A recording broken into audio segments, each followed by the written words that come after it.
Assalamu alaikum. Today on 10th June 2021, I'm starting lecture number 2 for week number 11. And the topic of today's lecture is joint probability density function. What is joint probability density function? As told you earlier in your previous class, that whenever we talk about an experiment that is involving more than one variable, then if the variables are continuous random variables, then we will define joint probability density function. And if the variables are discrete random variables, then we will construct joint probability distribution table. तो अगर discrete random variable होते हैं और वो एक से ज्यादा होते हैं तो हम joint probability distribution table बनाते हैं और उसके लिए f of x y का फंक्शन डिफाइन करते हैं और फिर प्रोबेबिलिटीज को टेबल के अंदर लिखते हैं और फिर उससे मार्जिनल प्रोबेबिलिटीज अलग की जा सकती हैं। बिल्कुल इसी तरह से अगर कंटिन्यूस रैंडम वेरिएबल है तो कंटिन्यूस रैंडम वेरिएबल में आप एक टेबल नहीं बनाते क्योंकि आपको पता है कि कंटिन्यूस रैंडम वेरिएबल में तो x जो है वो इनफाइनाइट वैल्यूज ले सकता है, वो 0 भी है, वो 0.1 भी है, वो 0.11 भी है, वो 0.12 भी है। तो इस तरह तो अगर हम टेबल बनाएं तो जिंदगी एक टेबल बनाने में ही गुजर जाएगी। तो क्योंकि कंटिन्यूस रैंडम वेरिएबल में नंबर ऑफ वैल्यूज अनडिफाइंड या इंफिनिटी बहुत ज्यादा होती है, तो इस वजह से टेबल नहीं बनाया जाता, बल्कि क्या किया जाता है कि आप जो है वो एक फॉर्मूला देते हैं, एक जॉइंट प्रोबेबिलिटी डेंसिटी फंक्शन बताते हैं और उस जॉइंट प्रोबेबिलिटी डेंसिटी फंक्शन से x और y की इंटरसेक्शन की प्रोबेबिलिटीज यानी जॉइंट प्रोबेबिलिटीज कैलकुलेट की जा सकती हैं। ठीक है जी।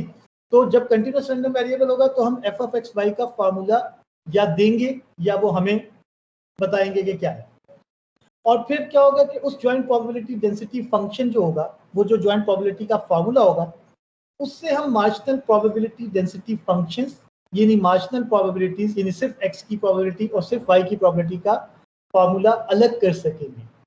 तो कंटिन्यूस में फर्क ये है कि यहाँ पर टेबल नहीं बनाया जाता बल्कि जॉइंट प्रोबेबिलिटी डेंसिटी का फॉर्मूला दिया जाता है। फिर उस फॉर्मूले को अगर आप with respect to x integrate करेंगे तो वो h of y यानी y की मार्जिनल प्रोबेबिलिटी डेंसिटी फंक्शन दे देगा, और अगर आप उसको with respect to y integrate करेंगे तो वो x की मार्जिनल प्रोबेबिलिटी डेंसिटी यानी x का फंक्शन बता देगा। तो यहाँ पर जो p ऑफ एक्स वाई है बेसिकली वो जॉइंट प्रोबेबिलिटी डेंसिटी फंक्शन है, और जाहिर है वो एक फंक्शन ऐसा है जिसको एरिया के तौर पर रिप्रेजेंट करेंगे, और क्योंकि ये एरिया प्रोबेबिलिटी को रिप्रेजेंट कर रहा है तो जब मल्टीपल इंटीग्रेशन परफॉर्म की जाएगी तो ये एरिया जो है वो आपको एक वन यूनिटी आंसर देगा। रीजन क्या है कि अगर ये correctly defined probability density function है तो कंप्लीट इंटीग्रेशन का आंसर हमेशा 1 आएगा। जिस तरह वहां मैंने कहा था ना कि अगर ये correctly defined probability distribution table है तो सम ऑफ प्रोबेबिलिटीज 1 आएगा। बिल्कुल इसी तरह से अगर ये f ऑफ एक्स वाई या p ऑफ एक्स वाई ये correctly defined probability density function है तो इसकी कंप्लीट इंटीग्रेशन का आंसर भी 1 आएगा। अब होगा क्या कि यहाँ पर जॉइंट प्रोबेबिलिटी डेंसिटी फंक्शन दिया होगा। डिस्क्रीट और कंटिन्यूस में क्या फर्क है? कंटिन्यूस में हम जॉइंट प्रोबेबिलिटी डेंसिटी कहते हैं, डिस्क्रीट में हम जॉइंट प्रोबेबिलिटी डिस्ट्रीब्यूशन कहते हैं। कंटिन्यूस में हम फॉर्मूला देते हैं, डिस्क्रीट में हम टेबल बनाते हैं, और टेबल के लिए फॉर्मूला भी हो सकता है लेकिन इवेंचुअली बनता है टेबल है। कंटिन्यूस के लिए सिर्फ फॉर्मूला ही यूज होता है। तो आखिरी लाइन जो स्लाइड की है उसमें वो क्या कह रहे हैं? वो ये कह रहे हैं कि जॉइंट प्रोबेबिलिटी को अगर कंप्लीट इंटीग्रेट करेंगे तो इस कंप्लीट इंटीग्रेशन का आंसर 1 आएगा। राइट मोस्ट पर dx के बाद इनको इक्वल्स टू 1 लिखना चाहिए था। ये लिखा हुआ ना p of x, y, epsilon का मतलब होता है belongs to, that belongs to area A is equals to the multiple integration of joint probability density function f of x y with respect to x and y। और इसको आखिर में equal to 1 लिखना था जो छोटे भाई ने मिस कर दिया। ठीक है जी, बात समझ आ गई। अब आते हैं अगली बात पर। जिस तरह से जिस तरह से डिस्क्रीट प्रोबेबिलिटी डिस्ट्रीब्यूशन फंक्शन में हम मार्जिनल प्रोबेबिलिटी डिस्ट्रीब्यूशन टेबल्स अलग कर सकते थे, जिसको मैंने कहा था कि एक्स का टेबल अलग कर दूंगा मैं, वाई का टेबल अलग कर दूंगा, पिछले लेक्चर को रिकॉल करें अगर आप। बिल्कुल इसी तरह से यहाँ पर क्या हो रहा है कि ज्वाइंट प्रोबेबिलिटी डेंसिटी फंक्शन एक इंटरसेक्शन की प्रोबेबिलिटी का फंक्शन है। आप उससे अगर एक्स की प्रोबेबिलिटी का फंक्शन और वाई की प्रोबेबिलिटी का फंक्शन अलग करना चाहें तो वो भी अलग हो सकता है। कैसे अलग हो सकता है? ज्वाइंट प्रोबेबिलिटी को इंटीग्रेट कर दे विद रिस्पेक्ट टू वाई और जी ऑफ एक्स मालूम कर दें, और ज्वाइंट प्रोबेबिलिटी को इंटीग्रेट कर दें विद रिस्पेक्ट टू एक्स और एच ऑफ वाई मालूम कर दें। याद रखिए मैं जी ऑफ एक्स और एच ऑफ वाई क्यों कह रहा हूं, जबकि यहाँ पर लिखा हुआ है एफ ऑफ एक्स और एफ ऑफ वाई। वजह यह कि वालपोल एंड माइल्स में एफ ऑफ एक्स को जी ऑफ एक्स और एफ ऑफ वाई को एच ऑफ वाई लिखा हुआ है। तो आप लोगों को ये जताने के लिए कि आपकी ये स्लाइड्स माइनर सी डिफरेंट हैं, लेकिन ये कंटेंट्स एग्जैक्टली आपकी टेक्स्ट बुक के कंटेंट्स हैं कि बिल्कुल जिस तरह से आपकी टेक्स्ट बुक में ज्वाइंट प्रोबेबिलिटी डेंसिटी फंक्शन से marginal probability density functions G of X और एच ऑफ वाई मालूम किए जा सकते थे, यहाँ पर भी वो यही कह रही है कि अगर joint probability density function F of X Y है, उसको with respect to Y integrate करें, जी ऑफ एक्स पता चल जाएगा, उसको with respect to X integrate करें, एच ऑफ वाई मालूम हो जाएगा। सिर्फ फर्क है कि जी ऑफ एक्स को इन्होंने एफ ऑफ एक्स का है और एच ऑफ वाई को इन्होंने एफ ऑफ वाई का है। तो एफ ऑफ एक्स भी एक्स का फंक्शन था और जी ऑफ एक्स भी एक्स का फंक्शन था, एच ऑफ वाई भी वाई का ही फंक्शन था और एफ ऑफ वाई भी वाई का ही फंक्शन था। तो ये एक ही बात है, से आपने कंफ्यूज नहीं होना, ठीक है जी। अब आते हैं प्रैक्टिकल सवाल पे। प्रैक्टिकल सवाल से बंदा ज्यादा सीखता है। तो ये प्रैक्टिकल क्वेश्चन आपके सामने है और मजे की बात ये है कि इसके बाद सिर्फ दो कॉन्सेप्ट मैंने 2 पेजेस के आपको बताने, ये सवाल करना है, 2 कॉन्सेप्ट आपको 2 पेजेस के बताने और आज का लेक्चर मुकम्मल हो जाए। सोचे कितनी जल्दी लेक्चर मुकम्मल होने वाला है, क्या ख्याल है? सही है, क्या बात।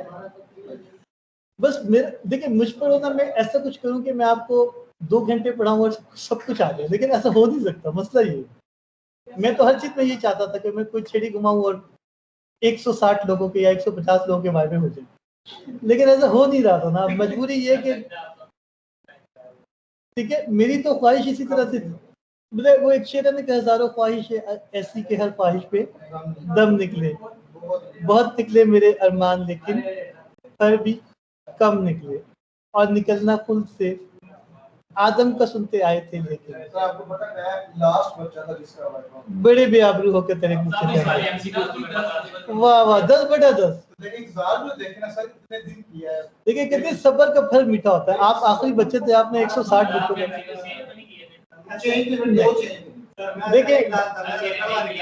देखिए सवाल बात ये कि मैं, मेरे पास तकरीबन आप यूं समझ लें कि ओरिजिनल क्वेश्चंस 50 थे, फिर उन 50 क्वेश्चन में चेंजेस करके मैंने उनको 250 बना दिया था। सर बात ये है कि क्वेश्चन पूछते नहीं है ना, पता चलते थे लेकिन आंसर नहीं से पता चलता कि आंसर है क्या। एक अभी तक से पूछ रहे हैं जी, कुछ कह रहे थे आप? जी जी मुझे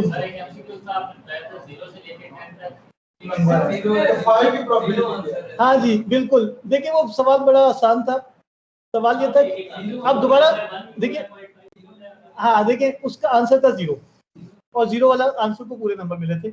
अच्छा जी, अब 0 क्यों था? आप देखें कि उस सवाल में मैंने बेसिकली आपको एक डॉज दिया है, एक ट्विस्ट क्रिएट किया, आप उस ट्विस्ट में आ गए सीधे साधे। मैं क्रिस्टल क्लियर एक सवाल में स्टेटमेंट पढ़ रहा था कि if x is a continuous random variable which is defined for 0 less than equals to x and x less than equals to 10, then what is the probability that x is equals to 5? ठीक है जी, answers थे 0, 1, undefined, infinity. तो इसका answer 0 था और शुरू में इसका आंसर पता चल जाता है। मैंने जब कहा ना if x is a continuous random variable, तो अब आप सोचें x कंटिन्यूअस रैंडम वेरिएबल है, वो 0 से लेकर 10 तक कुछ भी हो सकता है।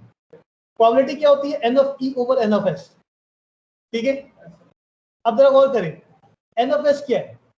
0 से लेकर 10 तक x की इनफाइनाइट वैल्यूज है, सिर्फ 11 वैल्यूज नहीं है।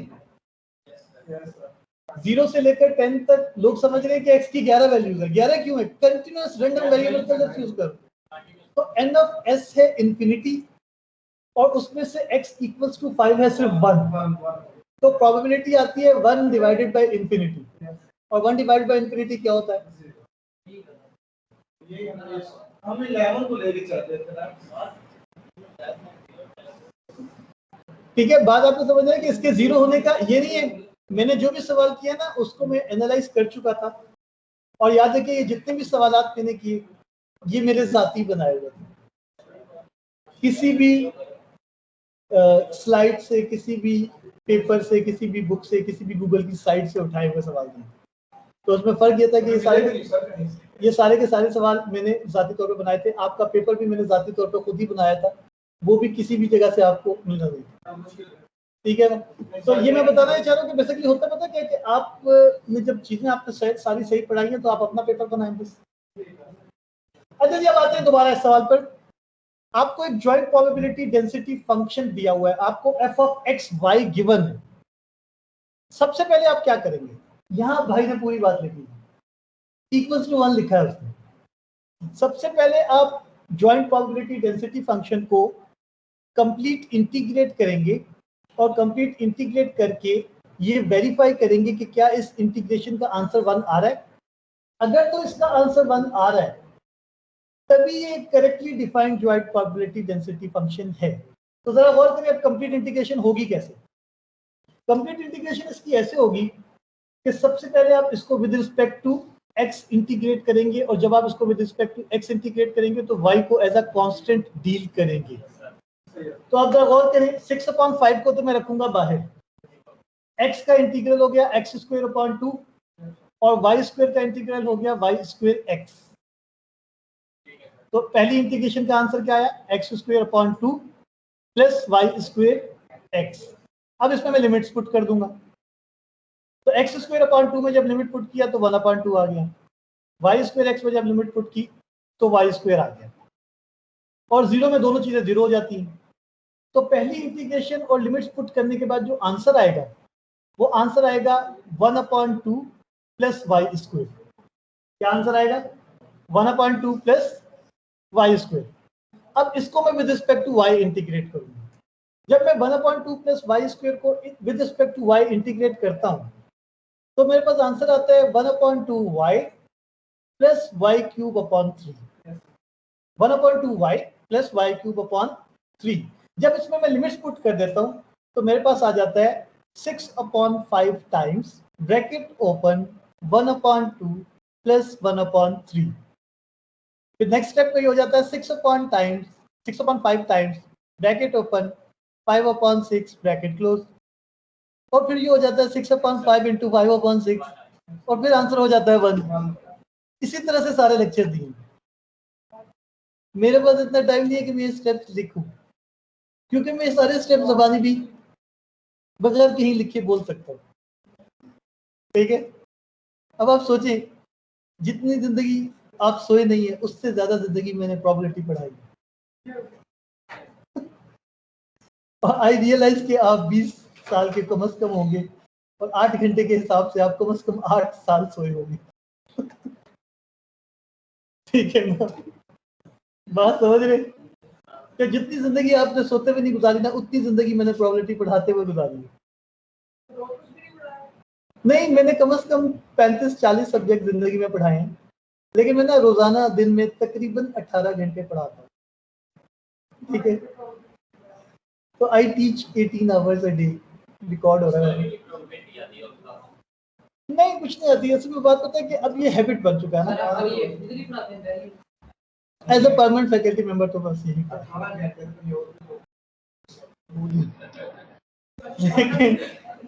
I do have international students from everywhere in this entire world. हर जगह नेम द कंट्री उसमें मेरा स्टूडेंट मौजूद है।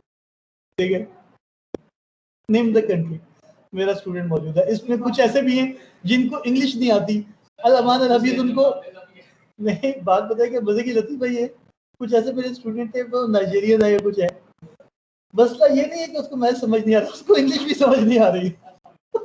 पाकिस्तान में तो माशाल्लाह फिर भी ये हमारे यहाँ मसला क्या है, पाकिस्तान में एक बंदा अच्छी खासी रीजनेबल इंग्लिश समझता है, बोलता है, इसका एक्सेंट ठीक नहीं है। ये इसका जो है ना एक्सेंट होना चाहिए अंग्रेजों की तरह। भाई वो अंग्रेजों का पुत्र नहीं है, उसने सिर्फ अंग्रेजी सीखी है। ठीक है, बहुत से लोग माशाल्लाह पाकिस्तान में इतने भी टैलेंटेड हैं कि आप यकीन करें कि वो इवन इंग्लिश भी अंग्रेजों की तरह बोलते हैं, लेकिन वो आसान नहीं है। फिर उनकी जो उनको पे करना या उनको एक यूनिवर्सिटी में होल्ड करना आसान नहीं है। मैं आप यकीन करें, मेरी वालदा का घर है इधर पुलिस फाउंडेशन जो O9 वाला है ना, उस तरफ। तो मैं अक्सर एक लिफ्ट देता था। मैंने एक लिफ्ट दी एक बंदे को, तो वो बैठा, उसने मुझसे इंग्लिश में बात की, बड़ी जबरदस्त इंग्लिश। मैंने कहा क्या करते हैं आप? तो कहता है कि मैं जो है ना इस एकेडमी में, जो बैरिया में बहुत इंटरनेशनल स्कूल है, फ्रेंच पढ़ाता हूँ। वो इंग्लिश अंग्रेजों की तरह बोल रहा था और जबरदस्त एक्सेंट में बोल रहा था। तो मैंने उससे पूछा क्या करते हैं? कहते हैं मैं इस एकेडमी में फ्रेंच पढ़ाता हूँ।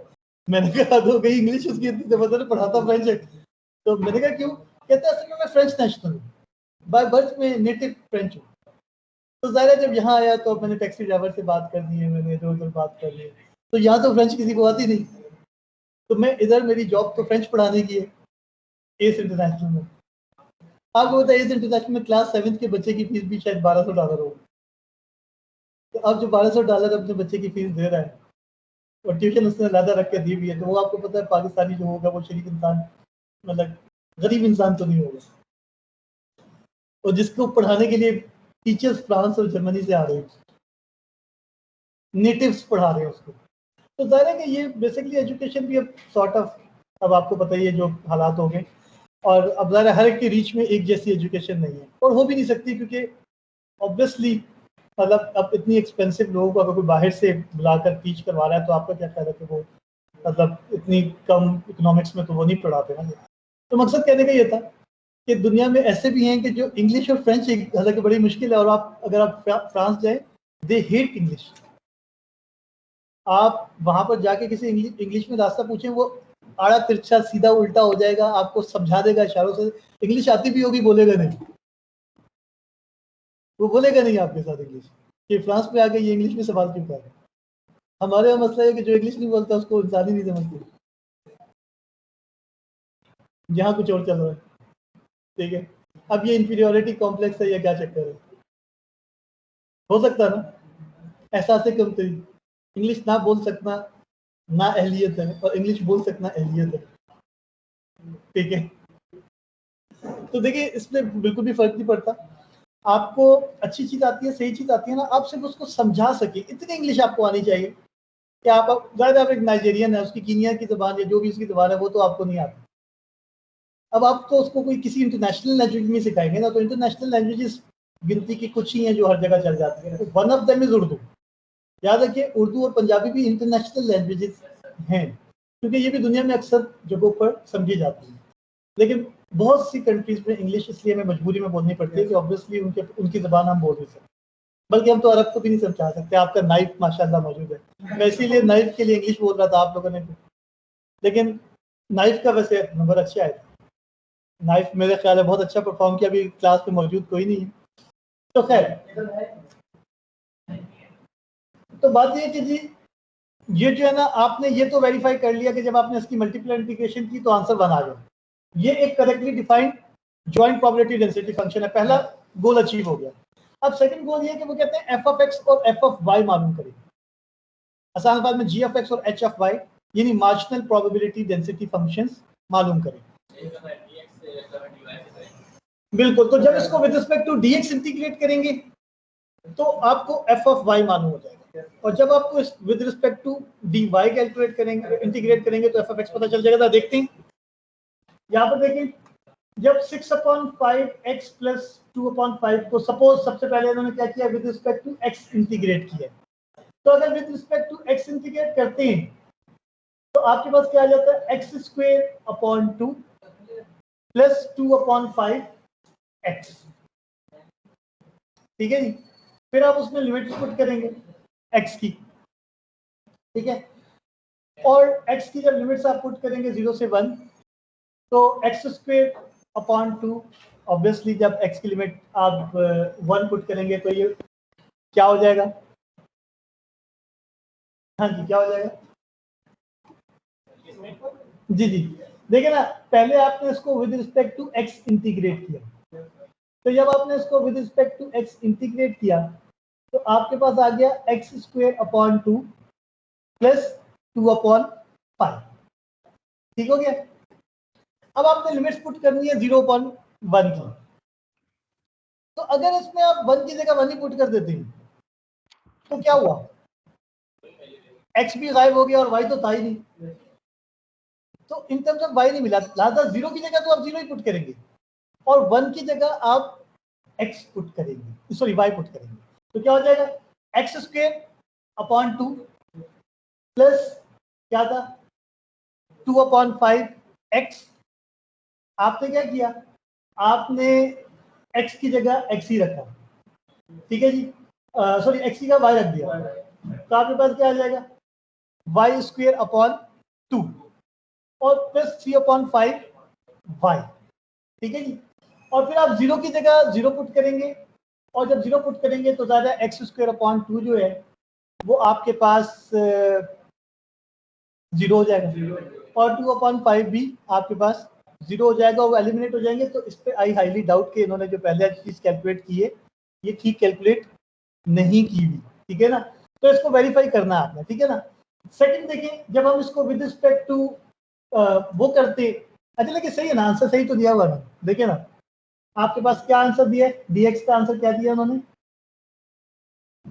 आंसर तो दिया ही नहीं ना उन्होंने, यहाँ पर आंसर नहीं दिया ना उन्होंने, आज बताया नहीं। अच्छा मैं सोचा था ये आंसर दिया हुआ, तो आंसर नहीं बताया इन्होंने, सिर्फ एफ ऑफ वाई दिया हुआ।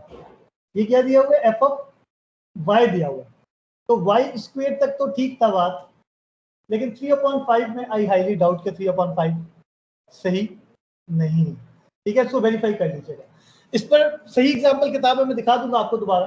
अच्छा अब मसला क्या है, जब आपने एफ ऑफ वाई कैलकुलेट किया, अच्छा F of Y calculate, F of X ऊपर कैलकुलेट, ठीक है, एफ ऑफ एक्स ऊपर कैलकुलेट किया, ऊपर देखिए एफ ऑफ एक्स कैलकुलेट किया। तो जब आपने एफ ऑफ एक्स कैलकुलेट किया तो with respect to Y integrate किया, तो एक्स वाई आ गया, ठीक है जी। आपके पास क्या आ गया, एक्स वाई आ गया और वाई की जगह क्या आ गया, वाई क्यूब अपॉन 3। अब आपने इसमें लिमिट पुट की 0 से 1, तो जब आपने 0 से 1 पुट की, क्योंकि पहले से x मौजूद था, इसको एक स्टेप लिख लेते हैं, ठीक है ना। एक स्टेप ये आपको ऑनलाइन बुक नजर नहीं आएगा, इसको विद रिस्पेक्ट टू आपने y इंटीग्रेट किया तो x y plus y cube upon 3 आ गया। अब देखिए इसमें हमें f ऑफ x चाहिए इन टर्म्स ऑफ x। अगर इन टर्म्स ऑफ x मिल रहा है तो कंप्लीट लिमिट पुट करें, तो कंप्लीट लिमिट पुट की तो क्या आंसर आएगा आपके पास, x प्लस 1/3 माइनस और 0 पुट किया तो आपके पास क्या आ गया, x प्लस 1/3 इंटू 6/5, ठीक है जी। तो मैंने कहा ना कि इसमें मुझे लग रहा है कि कुछ थोड़ा सा गलती है, x तो ठीक आया है, 6/5 भी सही है, लेकिन ये 2/5 सही नहीं है। अच्छा इसी तरह दूसरे को भी करके देख लेते हैं।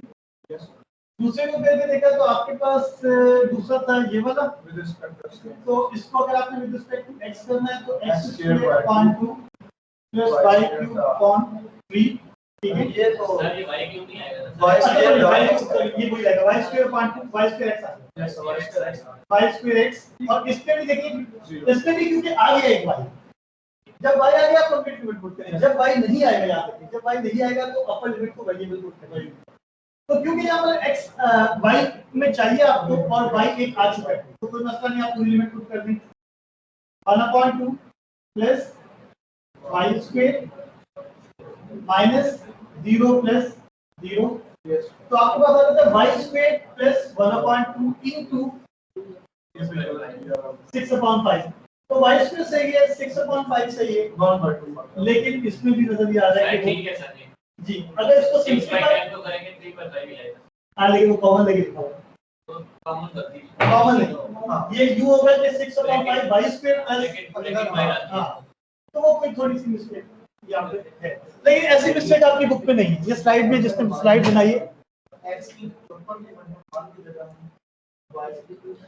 अच्छा जो मैंने बात की है जरा गौर करें, मेरी बात में भी बहुत कुछ है। बाद का ऐसा होगा आप इंटीग्रेट करके जब लिमिट्स पुट करेंगे ना तो कोई भी वेरिएबल नहीं बचेगा।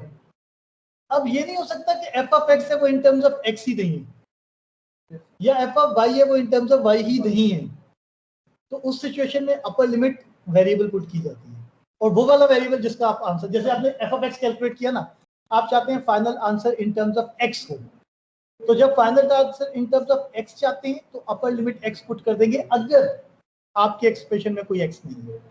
लेकिन अगर आपके एक्सप्रेशन में एक भी एक्स है तो फाइन, फिर आप उसको यूज करें। जो हम फाइंड कर रहे हैं वो हाँ, फाइंड करेंगे एक्स पुट करना है। और उसमें पता है क्या, अच्छा इसकी मैं आपको बताता हूँ, पहले इस बात को कंक्लूड कर दूं, फिर आपको बुक से एक एग्जांपल दिखा देता हूँ। अब देखिए फाइनल आंसर क्या है, इनके मुताबिक जो फाइनल आंसर था, पहला आंसर है 6/5 वाई स्क्वायर प्लस 3/5। असल आंसर ये है 6/5। हाँ, बात हम बिल्कुल समझ गए ना। तो 6/5 वाई स्क्वायर प्लस 3/5। तो अब जरा गौर करें कि ये जो एफ ऑफ वाई है ये क्वाड्रेटिक इक्वेशन है, ये एक क्वाड्रेटिक इक्वेशन है। तो जो दूसरा ग्राफ है वो पैराबोला का ग्राफ है। दूसरा ग्राफ किसका है? पैराबोला का ग्राफ। जरा गौर करें, x equals to 6/5 Y square plus, और रिकॉल करें आपकी एफएससी की teaching, x equals to Y square. x equals to Y square क्या होता था? एक पैराबोला जो दो तरह से बनती थी। कैसे? या इस तरह या इस तरह। तो एफ ऑफ वाई के लिए उन्होंने पैराबोला बनाई है, ठीक है, एफ ऑफ वाई के लिए उन्होंने पैराबोला बनाई है। जबकि अगर आप एफ ऑफ एक्स को देखिए तो वो आपको क्या मिल रहा है? एफ ऑफ एक्स आपको मिल रहा है एक्स, आप गौर करें एक्स प्लस, जो हमारा आंसर आया था, क्या आंसर आया था? एक्स प्लस 1/2 आया था। तो देख लें कि बाकी इनका टाइपो है, वो है ये y equals to mx plus c, y equals to mx plus c, ठीक है जी। तो वहां पर भी जैसे कि मिस्टेक मुझे लग रही है कि शायद मल्टीप्लाई नहीं किया, तो वो ऐसे ठीक है जी। तो बात आपको समझ आ रही, लेकिन वो mx प्लस c आ रहा है, स्ट्रेट लाइन आ रही है। अच्छा, ग्राफ बनाने की, वैसे ये ग्राफ इन्होंने दिए हुए स्लाइड पे, लेकिन ग्राफ बनाने की कोई इंपॉर्टेंस इसमें है नहीं। ये सिर्फ उन्होंने ये बता दिया कि जब आपने g ऑफ x कैलकुलेट किया तो वो भी एक वेरिएबल है, जब आपने f ऑफ y या h ऑफ y कैलकुलेट किया तो वो भी एक वेरिएबल है, जो हम चाह रहे थे। अब अगर ये करेक्टली डिफाइंड वेरिएबल है तो इसकी भी एक निशानी है। इनका एक्सप्रेशन ठीक है या गलत, ये बड़ी आसानी से वेरीफाई हो सकता है। फॉर एग्जाम्पल, अगर आप ये चेक करना चाह रहे हैं कि ये 6/5 वाई स्क्वायर प्लस 3/5, ये चीज ठीक है या गलत, तो इसको with respect to Y integrate कर देंगे तो क्या आ जाएगा?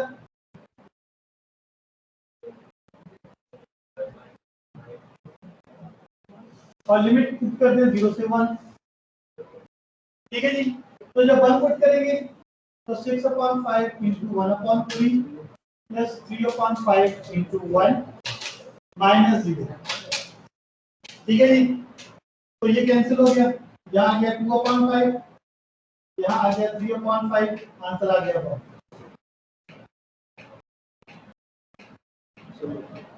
तो इसका मतलब है कि इस फॉर्म में ये सही है, इस फॉर्म में ये जो हमने कहा था कि असल में मल्टीप्लाई करने में गलती हुई। तो आपने देखिए मैंने वेरीफाई भी कर दिया, क्योंकि अगर ये correctly defined marginal probability density ना होती तो इसकी इंडिकेशन का आंसर बनना आता। अब यही करते हैं कि अगर इनका ये वाला आंसर ठीक है, ये वाला 6/5 बाहर रखा, x प्लस 2/5, इसको इंटीग्रेट कर देंगे तो x square upon 2 plus 2/5 x, limit put की 0/1। अब आपने जब पुट किया तो 1/2 प्लस 2/5 इंटू 6/5, तो आप देख सकते हैं कि इसको जब लेते हैं तो 5 और इसको जब लेते हैं तो 4, तो 9/10 आंसर नहीं बना। तो इसका मतलब स्लाइड तो गलत हो सकती है, हमारा गलत होगा। आसान नहीं। अभी देखते हैं आखिरी स्टेप पे हमने क्या कैलकुलेट किया। हमने कैलकुलेट किया था इसका क्या,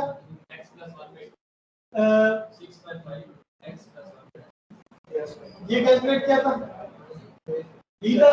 कंफर्म, इसको इंटीग्रेट करते हैं, x square upon 2 plus 1 upon 2x 0 से 1 6 अपॉन 5, तो इसमें पुट किया तो 1 अपॉन 2 प्लस ये 1 अपॉन 3 था, आई थिंक, आई डाउट, ये 1 अपॉन 3 के ऊपर ये 3 था, तो 1 अपॉन 3 into 6 upon 5, तो आंसर आ गया 6 upon 5 into 5 upon 6 हमारा ठीक है। उसको वेरीफाई करेंगे f3 आएगा। जैसे ये आपका इन टर्म्स ऑफ x था ना, तो y क्यूब ओवर, ठीक है।